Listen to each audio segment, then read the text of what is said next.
there was a lot of hype and excitement surrounding the SpongeBob SquarePants movie.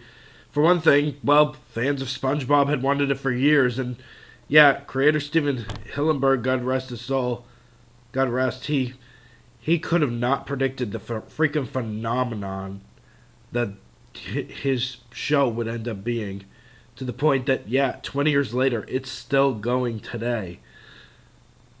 So, there was a lot of, for fans back then who were fans back then, and fans back then who are still fans now, yeah, kids were going to see this movie. A lot of parents were taking their kids to it. Parents who had watched the show, parents who hadn't.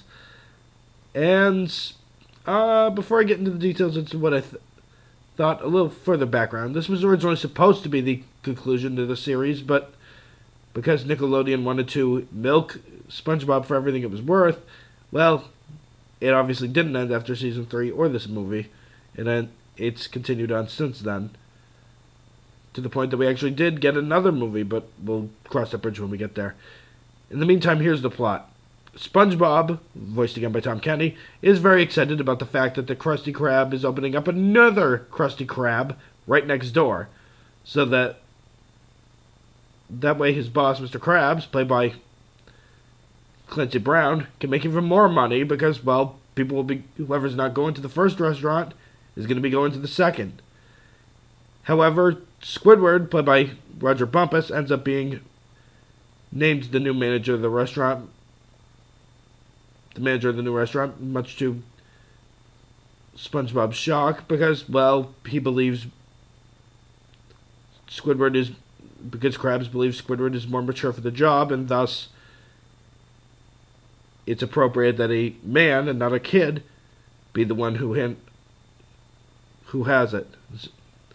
SpongeBob is clearly very upset about this, and at the same time that this is happening, Plankton, played again by Mr. Lawrence, is upset about the fact that the Krusty Krab 2 is opening, and that he's exhausted every evil plan up to Y in his book in his filing cabinet for Rita Y.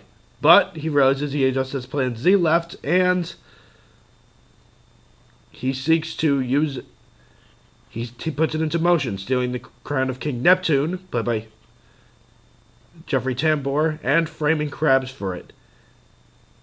As a result, Krabs ends up frozen by Neptune, while SpongeBob agrees to go with Patrick, played by Bill Fagerbakke, to the Forbidden Shell City in order to locate the crown and bring it back. However, Plankton, as he begins to take over the town and the town of Bikini Bottom as well as the world, sends an assassin named Dennis, played by Alec Baldwin, after them, but they're helped along the way by Neptune's mermaid daughter Mindy, played by Scarlett Johansson. Can they get the crown, return to Bikini Bottom in time, save Mr. Krabs and everybody else? Well, this is SpongeBob we're talking about. I can't imagine that this would have an unhappy ending. I mean, well, maybe I could. An ironic downer ending, I suppose. Anyways, so yeah, much like Rugrats in Paris, I think the strength this movie has is the fact that it's in the same tone as the show, and it just goes only a little darker, a little more seriously, in order to be able to recapture, in order to be able to have the stakes raised. It's not like the Rugrats movie where it went so far in that direction, and then, or Rugrats Go Wild, where it went so far in the opposite direction. None of these are bad movies, though, for the record. And yeah, that means by extension, this is a good movie. I would say that I think that there is a lot of comedy in the film, and it works pretty well. In fact, the movie works even better, maybe now, than it did back then, because I suppose expectations were high. You expected the funniest dang SpongeBob movie you could ever imagine, and sure enough, that's not quite what this was, but at the same time, it's not quite what it wasn't, if that makes any sense. I mean, let's be honest, there are episodes of the show that are a lot funnier than this movie, way funnier than this movie. And that's going to be a given, I suppose, with any show turned into a movie, where there's going to be episodes of the show, be it whether it's a comedy show or not, that are funnier than the movie that they're spun off from. But that said, though, I don't think that should diminish the movie. I think that it can withstand itself because it does have its own. It is a brand of comedy that's familiar to SpongeBob, but its own brand of comedy as well. Something that's distinct and noticeably different.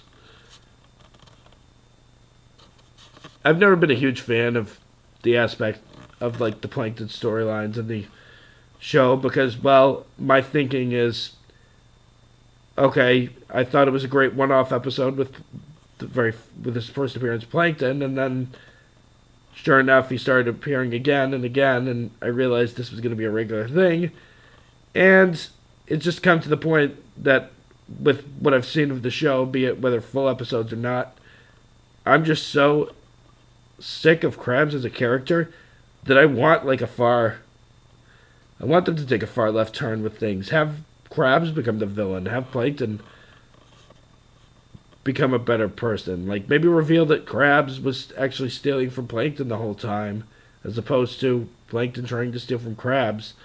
The show will never do that, but at the same time, I feel that would be an interesting new angle to take.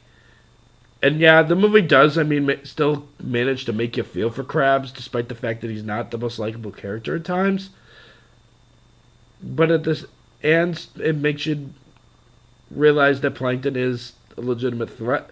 And Plankton does come off as a more legitimate threat here than he did in the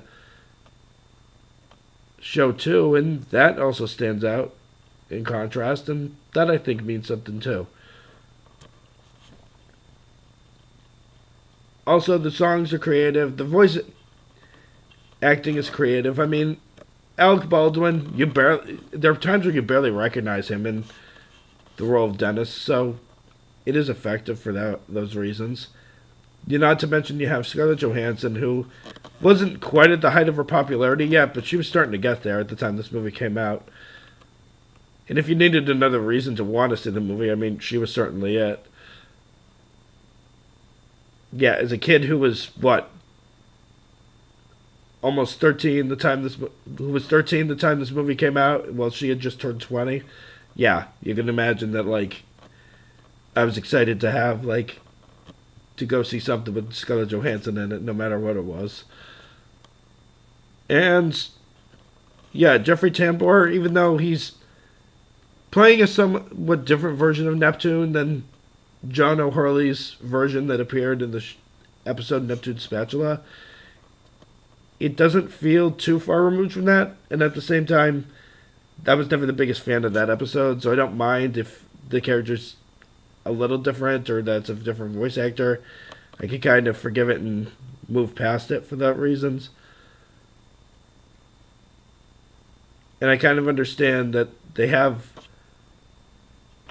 Now, I suppose Pie Guy Rules, when he reviewed the movie, he had the complaint that the other major supporting characters were not included more in the film. And yeah, I can kind of understand why there'd be a complaint there that could be seemed legit. But at the same time, there is still so much that's going on, keeping you interested, keeping you entertained, that I can't